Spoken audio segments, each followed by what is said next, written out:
ಇವರು ದೊಡ್ಡ ಪೊಸಿಷನ್ ಇದ್ದಾರೆ, ಇವ್ರಿಗೆ ದೊಡ್ಡವ್ರ ಇನ್ಫ್ಲೂಯೆನ್ಸ್ ಇದೆ, ಇವ್ರು ಏನು ಮಾಡಿದ್ರು ನಡೆಯುತ್ತೆ, ದಯವಿಟ್ಟು ನಮಗೆ ನ್ಯಾಯ ದೊರಕಿಸ್ಕೊಡಿ, ನಮ್ಮ ಮೇಲೆ ಇವರು ದಬ್ಬಾಳಿಕೆ ಮಾಡ್ತಿದ್ದಾರೆ, ನಮ್ಮ ಮೇಲೆ ಇವರು ಲೈಂಗಿಕವಾಗಿ ನಮ್ಮನ್ನು ಹಿಂಸೆ ಮಾಡ್ತಾರೆ ಅಂತ ಆ ಎಲ್ಲ ಮಹಿಳಾ ಸಿಬ್ಬಂದಿಗಳು ದೊಡ್ಡವ್ರಿಗೆ ಲೆಟರ್ ಬರೆದಿದ್ದಾರೆ. ಬರ್ತಾ ಇದೆ ಯಾರು ಏನು ಅಂತ ತೋರಿಸುವ ಸಮಯ. ಆ ಬ್ರೇಕಿಂಗ್ ನ್ಯೂಸ್. ಬೆಂಗಳೂರಿನ ಪ್ರತಿಷ್ಠಿತ ಆಸ್ಪತ್ರೆ ವೈದ್ಯನ ವಿರುದ್ಧ ಟಚಿಂಗ್ ಆರೋಪ ಮಾಡ್ತಿದ್ದಾರೆ. ಇದು ವೈದ್ಯಕೀಯ ಶಿಕ್ಷಣ ಸಚಿವರು ನೋಡಲೇಬೇಕಾದಂತಹ ಸ್ಟೋರಿ. Breaking news.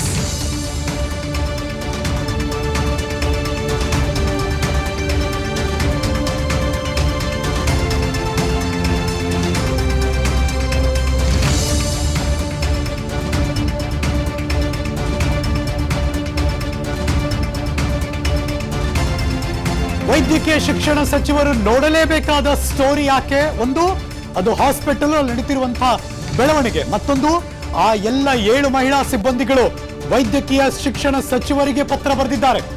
ಅದರ ಎಕ್ಸ್ಕ್ಲೂಸಿವ್ ಕಾಪಿ ದಾಖಲೆ ಸಮೇತ ನಿಮ್ಮ ವಿಸ್ತಾರ ನ್ಯೂಸ್ ನಿಮ್ಮ ಮುಂದೆ ಇಡ್ತಾ ಇದ್ದೀವಿ. ಈಗ ಇದು ನನ್ ಅದರ್ ದೆನ್ ಬೋರಿಂಗ್ ಮತ್ತು ಲೇಡಿ ಕರ್ಜನ್ ಆಸ್ಪತ್ರೆ, ಅಟಲ್ ಬಿಹಾರಿ ವಾಜಪೇಯಿ ವೈದ್ಯಕೀಯ ಮಹಾವಿದ್ಯಾಲಯ ಮತ್ತು ಸಂಶೋಧನಾ ಸಂಸ್ಥೆ. ಅಲ್ಲಿರುವಂತಹ ಅಧೀಕ್ಷಕನ ವಿರುದ್ಧ ಆರೋಪ ಮಾಡಿದ್ದಾರೆ ಮಹಿಳಾ ಸಿಬ್ಬಂದಿಗಳು. ವೈದ್ಯಕೀಯ ಅಧೀಕ್ಷಕನಿಂದ ಅಸಭ್ಯ ವರ್ತನೆ ತೋರಿಸ್ತಾ ಇದ್ದಾರಂತೆ, ಮಹಿಳಾ ಸಿಬ್ಬಂದಿಗಳ ಮೇಲೆ ದೌರ್ಜನ್ಯ ನಡೆಸ್ತಾ ಇದ್ದಾರೆ, ದಯವಿಟ್ಟು ತನಿಖೆ ಮಾಡಿ ಅಂತ ಕೇಳ್ಕೊಂಡಿದ್ದಾರೆ. ವೈದ್ಯಕೀಯ ಅಧೀಕ್ಷಕ ಅವರ ಹೆಸರು ಡಾಕ್ಟರ್ ಕೆಂಪರಾಜು ಮತ್ತು PRO ಡಾಕ್ಟರ್ ಶ್ರೀಕಾಂತ್ ವಿರುದ್ಧ ಹೆಸರನ್ನ ಹಾಕೆ ಮಾಡಿದ್ದಾರೆ. ಅದರ ಎಕ್ಸ್ಕ್ಲೂಸಿವ್ ಕಾಪಿ ತೋರಿಸ್ತಾ ಇದ್ದೀವಿ ನಿಮ್ಮ ವಿಸ್ತಾರ ನ್ಯೂಸ್ ನಲ್ಲಿ.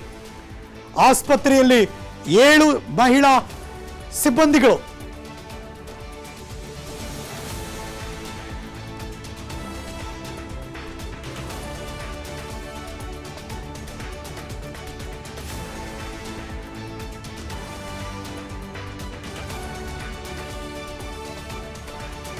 ಬೋರಿಂಗ್ ಮತ್ತು ಲೇಡಿ ಕರ್ಜನ್ ಆಸ್ಪತ್ರೆಯ 7 ಮಹಿಳಾ ಸಿಬ್ಬಂದಿಗಳ ಜೊತೆ ಅಸಭ್ಯ ವರ್ತನೆ ಅಂತ ಆರೋಪ ಮಾಡಿದ್ದಾರೆ. ಮೈ ಕೈ ಮುಟ್ಟಿ ಅಸಭ್ಯವಾಗಿ ವರ್ತಿಸ್ತಾ ಇದ್ದಾರೆ. ಮಹಿಳಾ ಸಿಬ್ಬಂದಿಗಳು ದೂರು ಕೊಟ್ಟಿದ್ದಾರೆ. ವೈದ್ಯಕೀಯ ಶಿಕ್ಷಣ ಸಚಿವರಿಗೆ ದೂರನ್ನು ಕೊಟ್ಟರು ಮಹಿಳಾ ಸಿಬ್ಬಂದಿಗಳು. ಅದರ ಎಕ್ಸ್ಕ್ಲೂಸಿವ್ ಕಾಪಿ ನಿಮ್ಮ ವಿಸ್ತಾರ ನ್ಯೂಸ್ನಲ್ಲಿ. ಸಚಿವರಾದಂತಹ ಶರಣ್ ಪ್ರಕಾಶ್ ಪಾಟೀಲ್ರು ಅವರಿಗೆ ಬರೆದಿರುವಂತಹ ಪತ್ರ ಅದು. ಅವರೊಟ್ಟಿಗೆ ಸರ್ಕಾರದ ಪ್ರಧಾನ ಕಾರ್ಯದರ್ಶಿಗಳು, ವೈದ್ಯಕೀಯ ಶಿಕ್ಷಣ ಇಲಾಖೆ, ಸರ್ಕಾರ ಪ್ರಧಾನ ಕಾರ್ಯದರ್ಶಿಗಳು, ಬೇರೆ ಬೇರೆ ಎಲ್ಲ ಇಲಾಖೆಗೂ ಕೂಡ, ಅದು ವೈದ್ಯಕೀಯ ಶಿಕ್ಷಣ ಸೇವಾ ನಿರ್ದೇಶನಾಲಯ ಮತ್ತು ಕರ್ನಾಟಕ ರಾಜ್ಯ ಸರ್ಕಾರಿ ನೌಕರರ ಸಂಘ, ವೈದ್ಯಕೀಯ ಶಿಕ್ಷಣ ಇಲಾಖೆ ನೌಕರರ ಸಂಘ ಅಧ್ಯಕ್ಷರಿಗೆ, ನಿರ್ದೇಶಕರಿಗೆ, ಪ್ರತಿಯೊಬ್ಬರಿಗೂ ಅವರು ಪತ್ರವನ್ನು ಬರೆದಿದ್ದಾರೆ. ನಮ್ಮಲ್ಲಿ ಇಷ್ಟೆಲ್ಲ ನಡೀತಾ ಇದೆ ದೌರ್ಜನ್ಯ, ಇದನ್ನು ದಯವಿಟ್ಟು ತಡೆಗಟ್ಟಿ, ನಮ್ಮ ಹೆಸರು ಎಲ್ಲೂ ಕೂಡ ಬರಬಾರ್ದು, ಇಲ್ಲದ ತೊಂದರೆ ಆಗೋಗುತ್ತೆ ಅಂತ ಬರ್ತಾ ಇದೆ ಮುಂದುವರೆದ ಭಾಗ.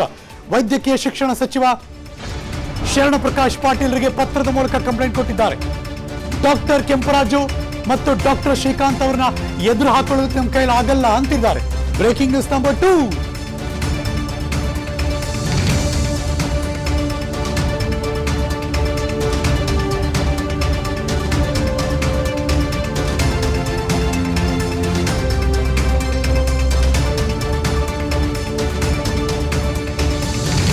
ಅಧೀಕ್ಷಕರು ಮತ್ತು PRO ಡಾಕ್ಟರ್ ಕೆಂಪರಾಜು ಮತ್ತು ಡಾಕ್ಟರ್ ಶ್ರೀಕಾಂತ್ ಅವರನ್ನ ಎದುರು ಹಾಕೊಳ್ಳೋಕಾಗ್ತಾ ಇಲ್ಲ. ಕೆಲ ಗುತ್ತಿಗೆ ಸಿಬ್ಬಂದಿ ಇವರಿಬ್ಬರ ಕಪಿಮುಷ್ಟಿಯಲ್ಲಿದ್ದಾರೆ. ಈ ಇಬ್ಬರಿಗೆ ಸರ್ಕಾರಿ ಅಧಿಕಾರಿಗಳು ರಾಜಕೀಯ ಬಲ ಕೂಡ ಇದೆ ಅಂತ ದೂರು ಕೊಟ್ಟಿದ್ದಾರೆ ಮಹಿಳಾ ಸಿಬ್ಬಂದಿಗಳು. ಮೈ ಕೈ ಮುಟ್ಟಿ ಅಸಭ್ಯವಾಗಿ ವರ್ತಿಸುತ್ತಿದ್ದಾರೆ ಅಂತ ದೂರು ಕೊಟ್ಟಿದ್ದಾರೆ. ವೈದ್ಯಕೀಯ ಅಧೀಕ್ಷಕ ಡಾಕ್ಟರ್ ಕೆಂಪರಾಜು ಮತ್ತು PRO public relation officer doctor Srikanth ವಿರುದ್ಧ ಇವರು ಮಾಡಿರುವಂತಹ ಆರೋಪ. ಮಹಿಳಾ ವೈದ್ಯರು, ಶುಶ್ರೂಷಕರು ಮತ್ತು ಇತರೆ ಸಿಬ್ಬಂದಿಗಳು ಅವರ ಜೊತೆ ಅಸಭ್ಯವಾಗಿ ವರ್ತನೆ ಮಾಡ್ತಿದ್ದಾರೆ. ಇವರು ಹೆಂಗಸರ ಮೈ ಕೈ ಮುಟ್ಟದೆ ಮಾತನಾಡೋದೇ ಇಲ್ಲ. ಇವರನ್ನ ಎದುರಾಕೊಳ್ಳೋದಕ್ಕೆ ನಮಗೆ ಆಗ್ತಿಲ್ಲ. ಕೆಲವು ಗುತ್ತಿಗೆ ಸಿಬ್ಬಂದಿಗಳು ಇವರ ಕಪಿಮುಷ್ಟಿಯಲ್ಲಿದ್ದಾರೆ. ಇವ್ರ ಹತ್ರ ಕೆಲಸ ಮಾಡೋಕ್ಕಾಗ್ತಿಲ್ಲ, ಕೆಲಸ ಮಾಡೋಕ್ ಬಿಡಲ್ಲ. ಇವರಿಗೆ ಸರ್ಕಾರಿ ಅಧಿಕಾರಿಗಳು ರಾಜಕೀಯ ಬಲ ಇದೆ. ಇವ್ರನ್ನ ಇಲ್ಲಿಂದ ಅಲ್ಲಾಡ್ಸೋಕ್ಕೂ ಆಗ್ತಿಲ್ಲ. ದಯವಿಟ್ಟು ನೀವು ನಮ್ಗೆ ನ್ಯಾಯ ಒದಗಿಸ್ಕೊಡಿ.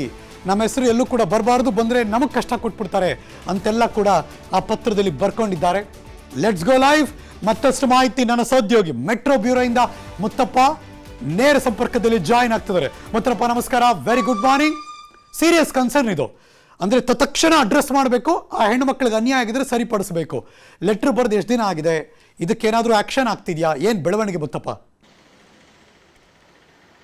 ಹರೀಶ್, ಇದು ಆಸ್ಪತ್ರೆಯಲ್ಲಿ ಆಗಿರುವಂತಹ ಒಂದು ಗಂಭೀರ ಆರೋಪ. ಅದು ಕೂಡ ನಗರದ ಒಂದು ಪ್ರತಿಷ್ಠಿತ ಆಸ್ಪತ್ರೆ ಆಗಿರುವಂತಹ ಬೋರಿಂಗ್ ಆಸ್ಪತ್ರೆಯಲ್ಲಿ ಒಟ್ಟು 7 ಜನ ನರ್ಸಿಂಗ್ ಸ್ಟಾಫಿಗ 2 ವೈದ್ಯರ ವಿರುದ್ಧ ಒಂದು ದೂರನ್ನು ಕೂಡ ಕೊಟ್ಟಿರುವಂತದ್ದು. ಮೈಕೈ ಮುಟ್ಟದೆ ಈ 2 ವೈದ್ಯರು ಯಾವುದೇ ನರ್ಸಿಂಗ್ ಸ್ಟಾಫ್ ಜೊತೆ ಮಾತಾಡೋದಿಲ್ಲ, ಜೊತೆಗೆ ಅಸಭ್ಯವಾಗಿ ವರ್ತಿಸ್ತಾರೆ ಅನ್ನೋ ಒಂದು ಗಂಭೀರ ಆರೋಪವನ್ನು ಕೂಡ ಮಾಡಿರುವಂತಹ ಕಾರಣಕ್ಕಾಗಿ ಇದನ್ನು ಗಂಭೀರವಾಗಿ ಪರಿಗಣಿಸಿರುವಂತಹ ವೈದ್ಯಕೀಯ ಶಿಕ್ಷಣ ಇಲಾಖೆ ಈಗಾಗಲೇ ಒಂದು ಸಮಿತಿ ಕೂಡ ರಚನೆ ಮಾಡಲಾಗಿದೆ. ವೈದ್ಯಕೀಯ ಶಿಕ್ಷಣ ಸಚಿವಾಲಯದ ನಿರ್ದೇಶಕಿ ಆಗಿರುವಂತಹ ಸುಜಾತ ಜೊತೆಗೆ ಬೆಂಗಳೂರು ಮೆಡಿಕಲ್ ಕಾಲೇಜ್ ಡೀನ್ ಆಗಿರುವಂತವರನ್ನು ಕೂಡ ಈ ಒಂದು ಸಮಿತಿಯಲ್ಲಿ ಒಳಗೊಂಡಿದ್ದು ಅವರೆಲ್ಲರೂ ಕೂಡ ಈ ಬೋರಿಂಗ್ ಆಸ್ಪತ್ರೆಗೆ ಬಂದು ತನಿಖೆ ಮಾಡೋದಕ್ಕೆ ಸಮಿತಿ ಕೂಡ ರಚನೆ ಮಾಡಿರುವಂತದ್ದು. ಈಗಾಗಲೇ ಸಮಿತಿ ರಚನೆ ಮಾಡಿ 2 ದಿನ ಅಷ್ಟೇ ಕಳೆದಿದೆ. 2 ದಿನ ಕೂಡ ಸರ್ಕಾರಿ ರಜೆ ಆಗಿರುವಂತಹ ಕಾರಣಕ್ಕಾಗಿ ನಾಳೆ ಈ ತನಿಖಾ ಸಮಿತಿ ಏನಿದೆ ಅದು ಬೋರಿಂಗ್ ಆಸ್ಪತ್ರೆಗೆ ಭೇಟಿ ಕೊಟ್ಟು ಏನು ದೂರು ಕೊಟ್ಟಿರುವಂತಹ 7 ಜನ ಸಿಬ್ಬಂದಿಗಳು ಕೂಡ ತನಿಖೆ ಮಾಡುವಂತಹ ಕೆಲಸ ಮಾಡ್ತಾರೆ. ಒಂದೊಮ್ಮೆ ಅದಕ್ಕೆ ಸಂಬಂಧಪಟ್ಟಂತೆ ಸಾಕ್ಷಿಗಳನ್ನ ಕೊಟ್ಟರೆ ಈ 2 ವೈದ್ಯರ ವಿರುದ್ಧ ಕೂಡ ಏನು ಸೂಕ್ತವಾದಂತಹ ಕ್ರಮಕ್ಕೆ ಸರ್ಕಾರಕ್ಕೆ ಪತ್ರ ಬರೆಯುವಂತಹ ಸಾಧ್ಯತೆ ಇದೆ.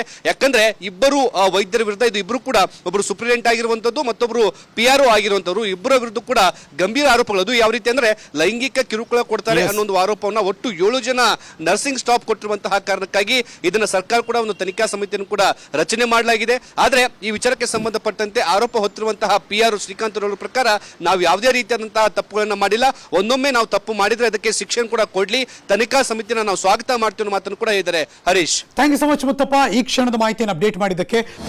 ಅನುಕ್ಷಣದ ಸುದ್ದಿಗಳಿಗಾಗಿ Vistara news YouTube channel subscribe ಮಾಡಿ.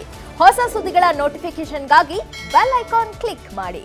ಲೇಟೆಸ್ಟ್ ಅಪ್ಡೇಟ್ಸ್ಗಾಗಿ www.vistaranews.com ವೆಬ್ಸೈಟ್ಗೆ ವಿಸಿಟ್ ಮಾಡಿ. ಅಂಗೈಯಲ್ಲೇ ಜಗತ್ತಿನ ಸುದ್ದಿ ತಿಳಿಯಲು Vistara news Kannada app download ಮಾಡಿ.